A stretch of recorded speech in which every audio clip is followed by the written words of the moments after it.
All right.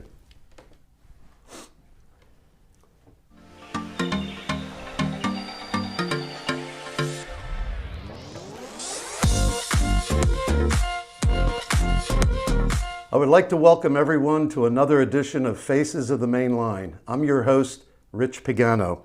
Today our special guest is Alim Howell. Alim is a Delaware County resident, is a community activist and advocate. Alim, welcome to the show. Thank you for having me. I guess the first question I have is, what is Race for Peace? Race for Peace is a nonprofit organization to create a better understanding with police officers in our local communities. And what we do is we have events at local community centers, skating rinks, and we want to have a better understanding of what the police do, and they're here to protect us and serve us. And by doing that, all community citizens are welcome to come to our events and participate with Race for Peace. And by doing that, people will have a better positive outcome of police officers. So then if they have a negative mindset about police, we try to change that into creating a more positive mindset with police. And I also try to advocate for Black Lives Matter with police officers. So when I visit police stations and talk to their chief or superintendent, and I try to tell them about I ask them, what do they think of Black Lives Matter and what are their personal thoughts on it? And they say they agree with it and they're all for it. So the police department, they are for Black Lives Matter. They're not against it. And sometimes when someone does something illegal, they have to arrest them, but they do understand about using unnecessary force on their job with the police, such as what happened with George Floyd. They try to avoid that and practice that while they're protecting our streets. Yeah. How can the police make a better connection? I mean, what things are you actually talking about when you have these events? Anything in particular that would make a better connection with the two groups? What would make a better connection is if the police, they have to hear out the citizens first. No one's above the law, but they definitely have to hear out the citizens. So when you have open forums at local venues and churches and stuff like that, and the community comes to these events, and then they raise their hand and they stand up and they say, what is your concern about police in our streets, and what is your concern about the neighborhood? What do you want to change? The police have to hear the citizens out.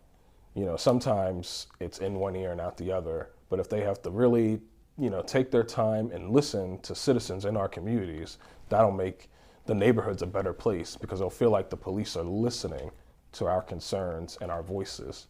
That's what will make a better connection with police officers. They have to listen and learn.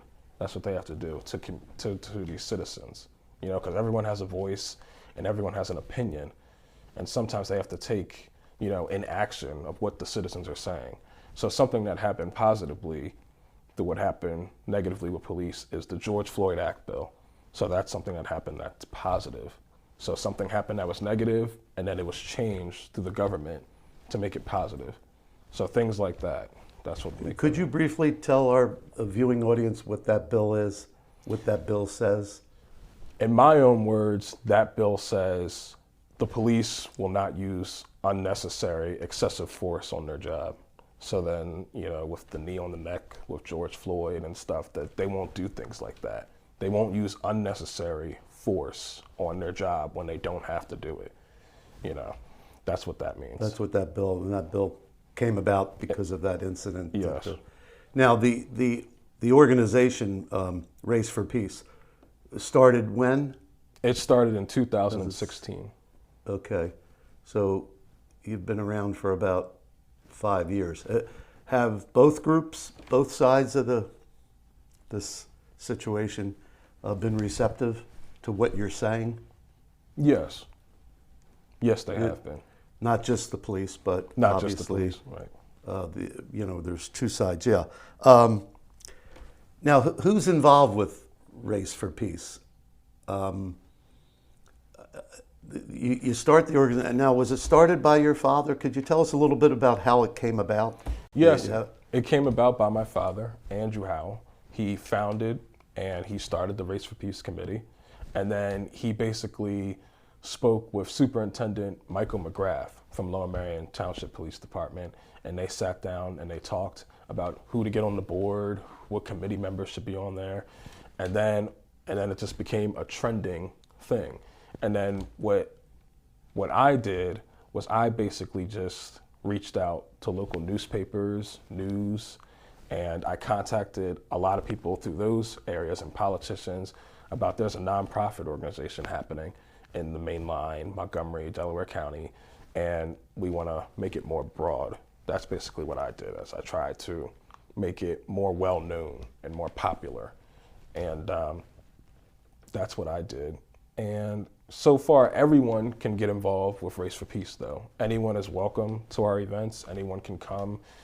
Anyone can be a part of Race for Peace, because everyone has one mission and one goal sometime is to have peace in their life. And whatever they feel they're uncomfortable with and they want to have a voice, anyone can have a voice through Race for Peace, basically. So we welcome anyone and everyone. So do certain neighborhoods get in touch with you to come to their neighborhood to speak, or how does that work? I mean, how do you actually make the connection? We make the connection. Sometimes it's a phone call, sometimes it's through email, and then certain schools will reach out and can you guys come to our school and speak? And certain police departments will reach out. Can you come and we can have a one-on-one meeting? And I've been actually doing some of those meetings sometimes, and the fire department. So sometimes people have to be interested. Everyone has their own interests, everyone has their own opinions and perspectives on things, but if people are interested in Race for Peace Committee and they want to get involved and know more about it, then they reach out. Sometimes you can't help it if people are not interested. Sometimes people have their own agenda, and they may not be, us being with the police department a lot. Sometimes the mindset can be so, different. That's all, Yeah. But sometimes you have to put aside those differences, because for our youth and the next generation to come, we have to keep creating a better atmosphere for them, and that's basically the goal too, is to create a better atmosphere, especially for the next generation, set an example or try to set an example and things like that. So your involvement right now is Philadelphia, the city of Philadelphia and the surrounding counties? Yes, so Bucks County, Chester County, Delaware County, Montgomery County, the city of Philadelphia, so far. That's where we are, basically. So any township or borough that reaches out to us in those counties in the city of Philadelphia, then that's who we'll go out to and reach out to. And we've been reaching out to those areas so far in Pennsylvania. Now, how have the politicians in the area reacted to it? Like the mayor of Philadelphia, politicians in those various counties, have they showed support? I mean, have they gotten involved at all? Yes, they have gotten involved.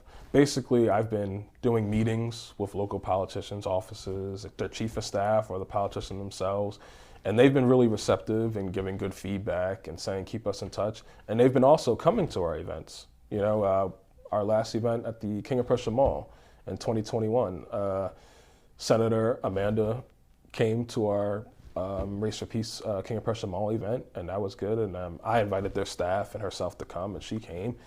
And they do get involved, and they get our mission, they get our purpose, they get our goals, and they reach out, and they basically said, whenever you have a event coming up in their district, so if we have it in Philadelphia, somewhere in the district that they represent, then they'll come to the event or send their staff members to the event. So they have been communicating, and they're very known. They know that Race for Peace is out there and around Philadelphia and the local tri-state area. They know about it. Could you mention some of the events that you have had up to this point from 2016? Could you mention a few of the events? Because I'm just wondering, has any of our local TV stations covered these events? How would we know about them? Yes. So events that we had so far, there's a lot of them. I don't want to miss, one or two, but Race for Peace annual summit, Race for Peace annual ice skating event, and Race for Peace walk/fun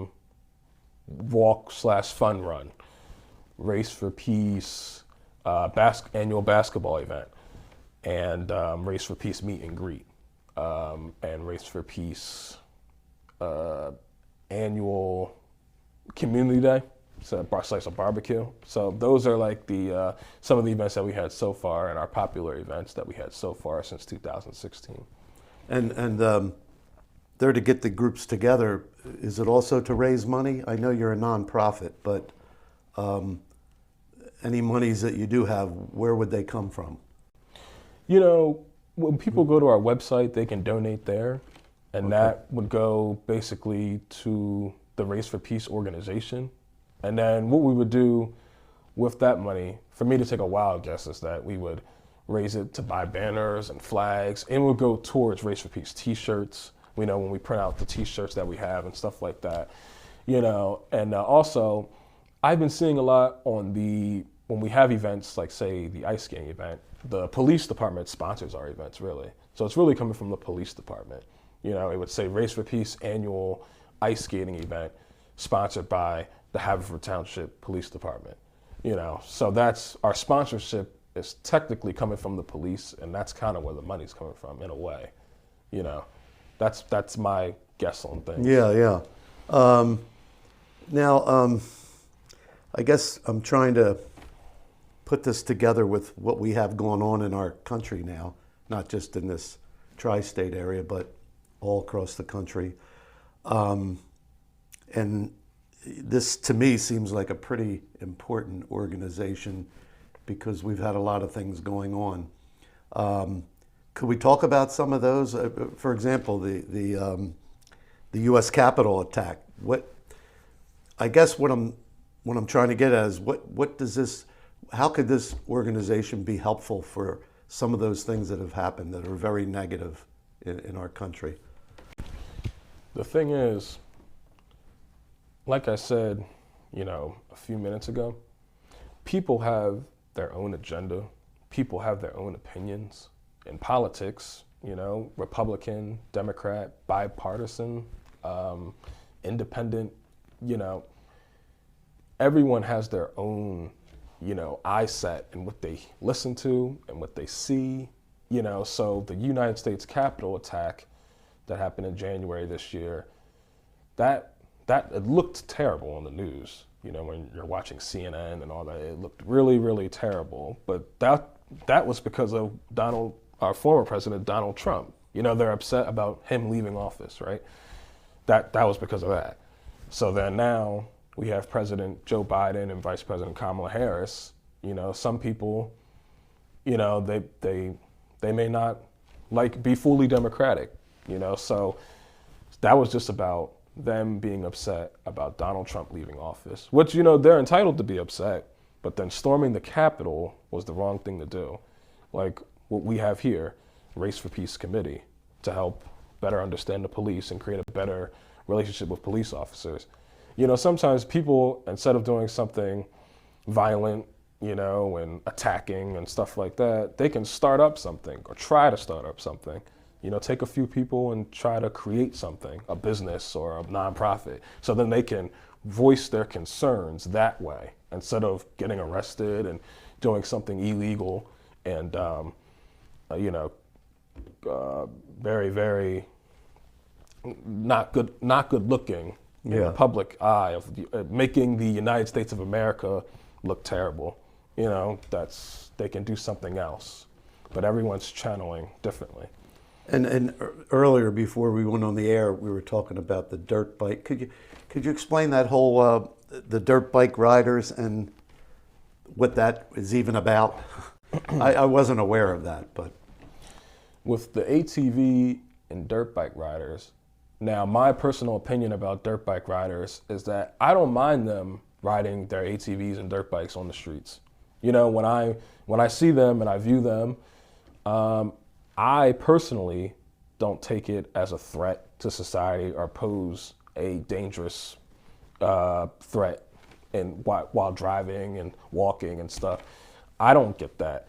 But maybe sometimes when they're riding in a whole group, there's like 20 of them, and going in the streets and zigzagging and stuff. And, that can maybe be a little intimidating. But then when I look at them, I don't see, a weapon on them. I just see guys riding bikes. I don't see it as a threat to society. That's what I'm trying to say. And with the Philadelphia Police Department, in my opinion, maybe confiscating the ATV bikes is not the thing, but I'm not, the mayor or the police commissioner, but that's just my opinion as a citizen in Pennsylvania. The taking away something that they like to do is not really the answer. It's kind of like that's like a punishment. And when they're doing tricks and they're doing wheelies and stuff and all that, it's kind of like it's like a circus. It doesn't really look, when you really think about it, you really look at them, it doesn't look like they're threatening. They're not breaking car windows or robbing houses. They're just doing wheelies and doing tricks. Another thing is that they definitely should be wearing a helmet, on their head to protect themselves, because God forbid that they do the wheelies and do those same tricks they did a lot of times, but they may fall and slip. Say it's like a rainy day, they may slip, and that can be traumatizing for the head. They should be wearing helmets, but my whole answer is I don't agree with them taking. Yeah, is part of it when they get in large groups. That's that can what be I'm a problem. And I don't know what we're talking about, 50, 75, 100. But I wasn't, I mean, I'm aware of that, but I wasn't aware of it being such a problem. I guess I'm trying to from you get some other incidents that have happened across the country, not just particularly here in the Philadelphia area, that where if Race for Peace was involved there, it would have helped in some way. Yes. And is there any other events that you can think of, national events that? Now that I think of it, something that can help the ATV dirt bike riders, and like what we were talking before the interview, is another nonprofit organization called Urban Navigation. I almost forgot to mention that. Urban Navigation is a perfect venue for ATV dirt bike riders and also all youth that want to get involved for mentorship. Urban Navigation. And if people want to learn more about Urban Navigation, because I don't know all the mission and the vision and the goals, I don't want to get anything incorrect or wrong, but they can go to urbannav.com. That's URBANNAV.com.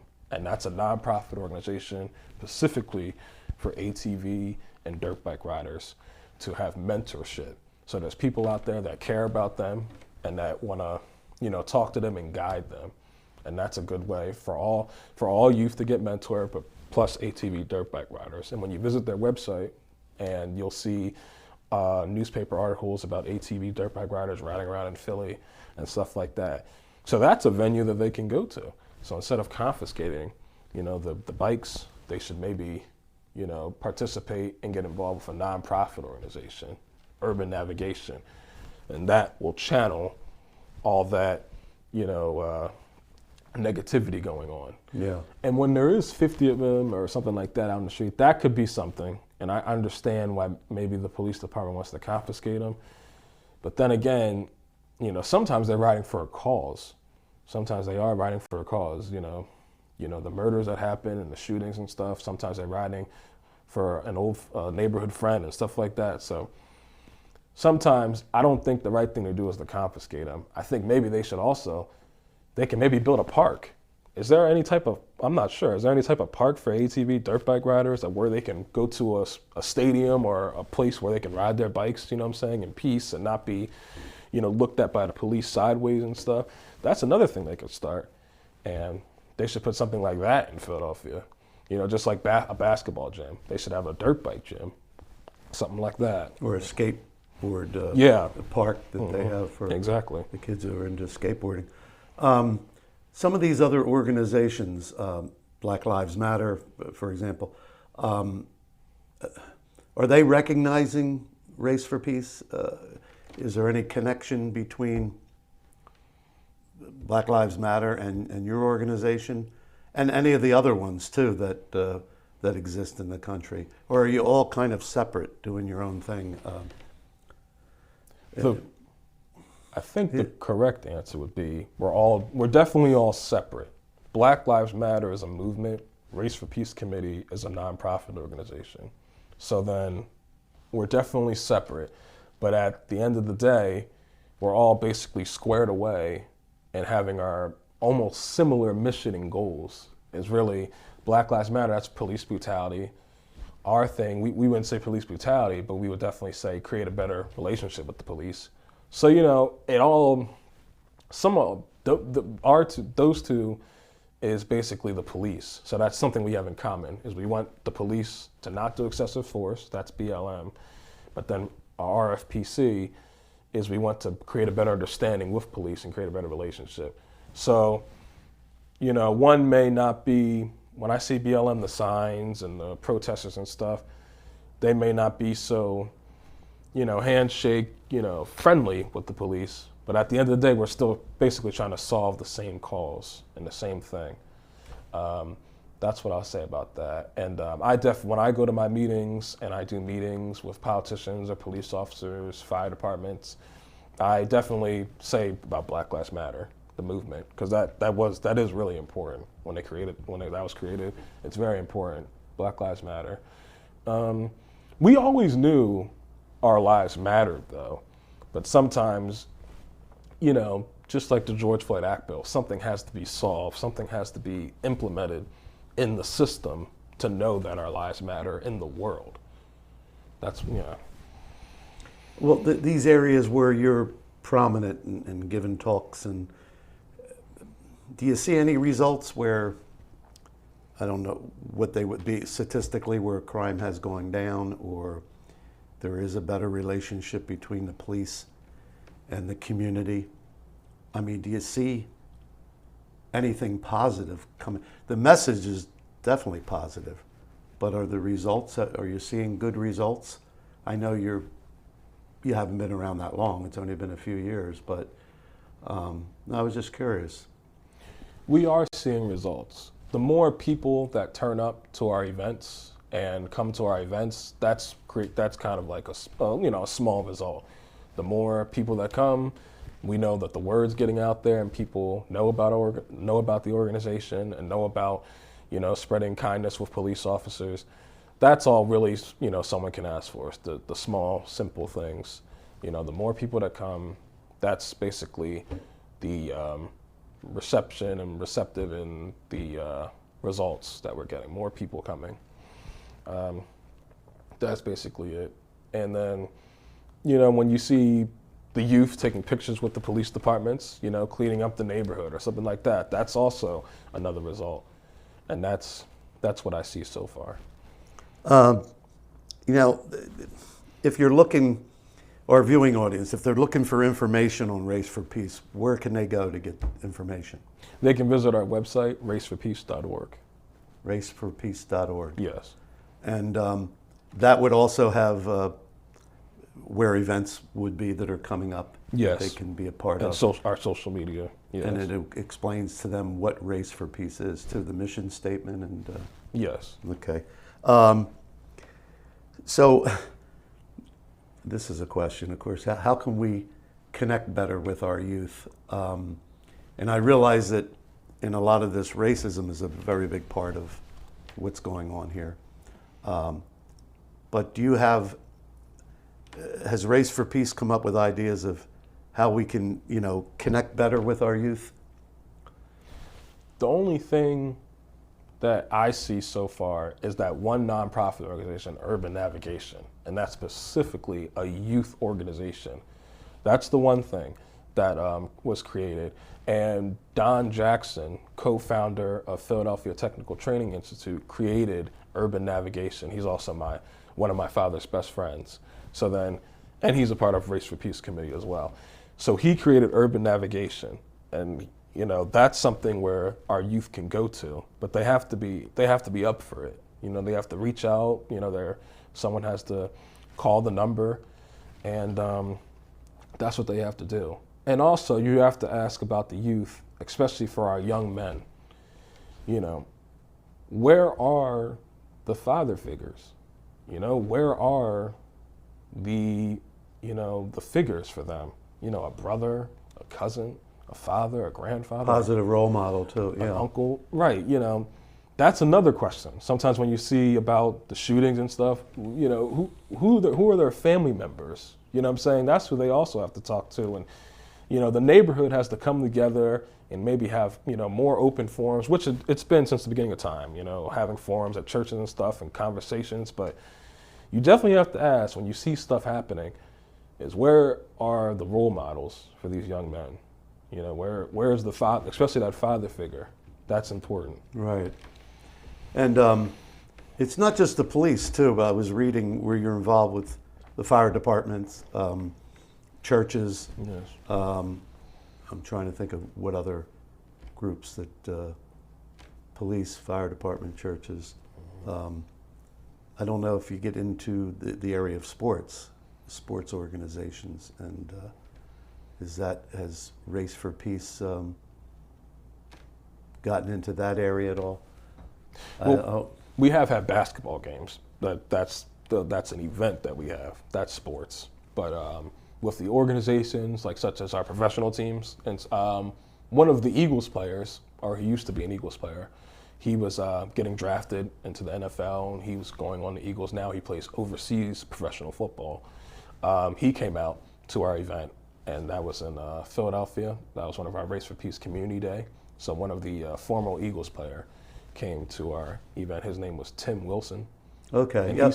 he's from the area and stuff. Yeah, I was going to ask you whether any of the professional athletes from the Philadelphia area are on your committee or involved in Race for Peace in some way. Because sometimes they can be a good role model for, not that they're perfect either, but they Right. could be a good role model for children. And also, that's another thing, a role model and stuff. Not only just the father figures, it's also the celebrities. I thought that maybe the celebrities could come speak to what's happening in Philly and stuff like that, and they should definitely do a PSA and a public service announcement and speak about what's happening in Philadelphia. And they already do, but more formally. They should be standing next to the police commissioner and the mayor, or doing something through Zoom or electronic. And the celebrities that, we basically look up to and love their entertainment, they should do ones, especially the ones that came from Philadelphia. Yeah. Yeah. Well, Alim, I really want to thank you for stopping by. I have a much better idea of what this Race for Peace is, and you gave the website any of our viewing audience that want to look and see what it's all about, or maybe get involved too. But thanks for stopping by, and good luck with, your organization, and it sounds outstanding to me. So for myself and everyone here at Mainline TV, I want to thank you for tuning in to Faces of the Main Line. See you next time.